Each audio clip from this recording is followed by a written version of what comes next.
The tragic end of Wes Unseld still hurts the NBA world today. When the Hall of Fame center passed away in 2020, basketball lost more than just a champion. It lost a man who sacrificed his body and endured silent pain for decades, all in service to a game and a franchise that became his entire identity. But this story is not just about sadness. It is about a man who turned his struggles into strength, his pain into purpose, and his loyalty into legend. Wes Unseld arrived in the NBA during the 1968 season like a force of nature. Standing just 6 feet 7 inches tall and weighing 245 pounds, he was undersized for a center. Yet his impact was anything but small. In his rookie year with the Baltimore Bullets, Unseld did something that seemed impossible. He won both Rookie of the Year and Most Valuable Player honors in the same season. Only one other player in NBA history had ever achieved this feat. That player was Wilt Chamberlain. The numbers tell only part of Unseld's story.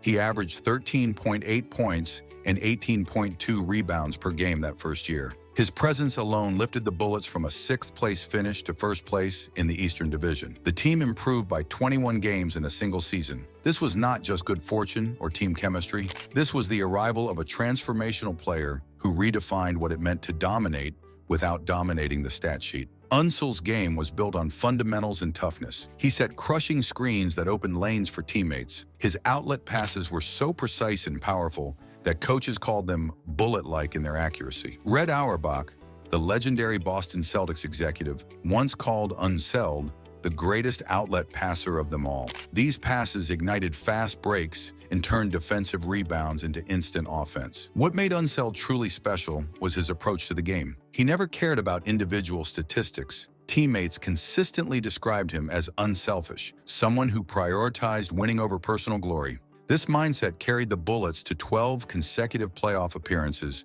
and 4 NBA Finals. The pinnacle came in 1978 when Unseld led Washington to its only NBA championship, defeating the Seattle Supersonics. For his performance in those finals, he was named MVP. But behind this success lay a growing problem that would define the rest of his life. Unseld's body was breaking down. The 1973 season marked a turning point in Unseld's career.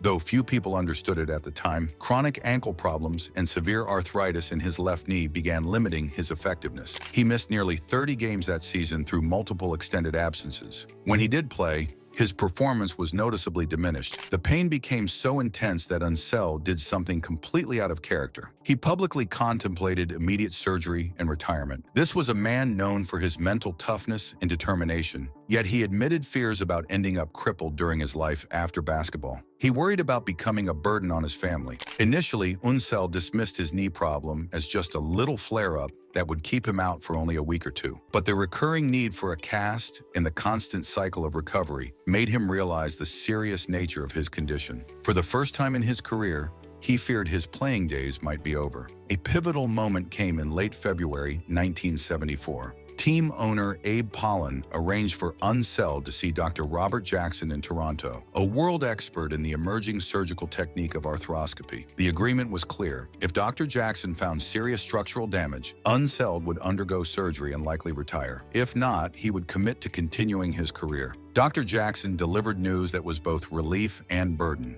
The knee was structurally sound but badly inflamed and painful. Unseld chose to soldier on. He reduced the inflammation and played 7 more seasons, ultimately winning that NBA championship. But this decision came with a cost that would follow him for the rest of his life.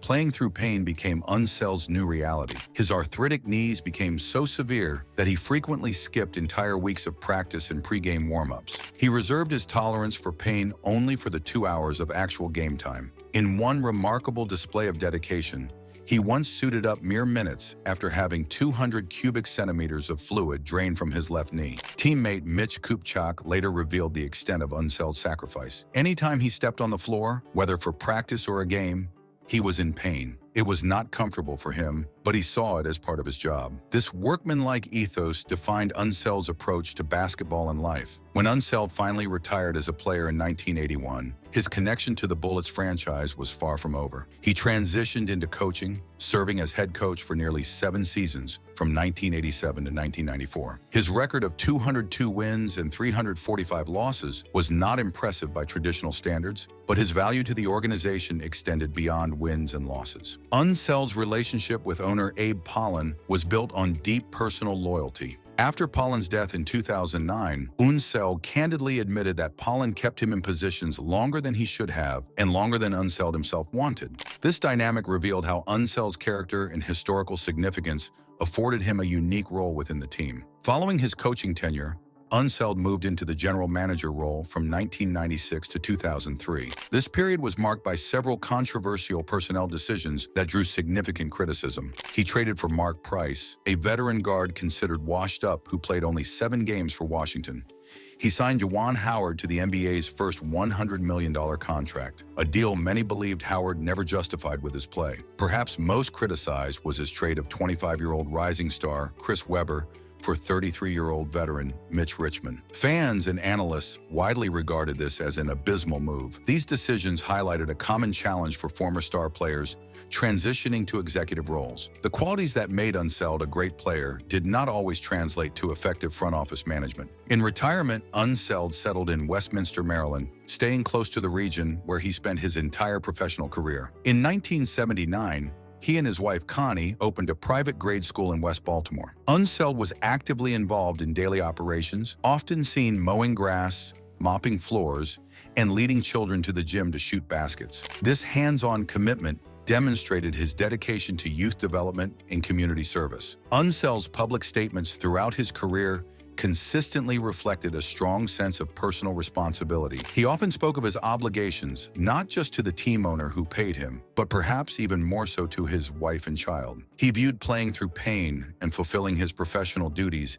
as core obligations that extended beyond basketball into his family and community life. The physical toll of Unseld's career ultimately caught up with him in his later years. In 2003, he took a leave of absence from the Wizards for undisclosed health reasons, marking the end of his 35 continuous years of service to the franchise. He underwent bilateral knee replacement surgery in October 2003, a direct consequence of the severe wear and tear on his joints throughout his playing days. After these extensive surgeries, his appearances at games became only sporadic. The man who had been a constant presence for decades was forced to step away from the sport that defined his life. Wes Unseld passed away peacefully on June 2, 2020, at the age of 74. The immediate cause of death was complications from pneumonia, but his family indicated that his passing followed lengthy health battles. The necessity of bilateral knee replacements years after retirement served as a tangible reminder of the physical sacrifice he made throughout his career. Unseld's legacy extends far beyond statistics or win-loss records.